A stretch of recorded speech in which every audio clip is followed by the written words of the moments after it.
Price Lord. இந்த நாள் கூட ஏசப்பா உங்களுக்கு கொடுத்திருக்க வார்த்தை என்னன்னா, ஏசாயா 35ஆம் அதிகாரம் வசனம் 1.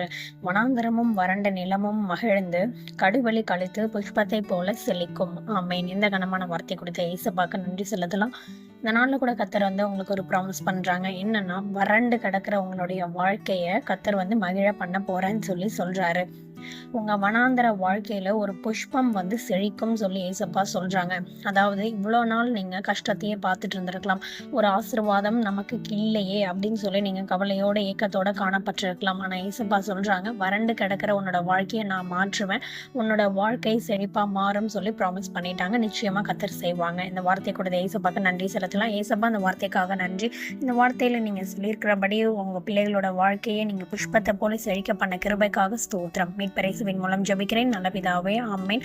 நாளைக்கு இன்னொரு பைபிள் வர்ஸோட உங்க எல்லாரையும் மீட் பண்றேன். God bless you all. Please like, share, subscribe and comment. God bless you.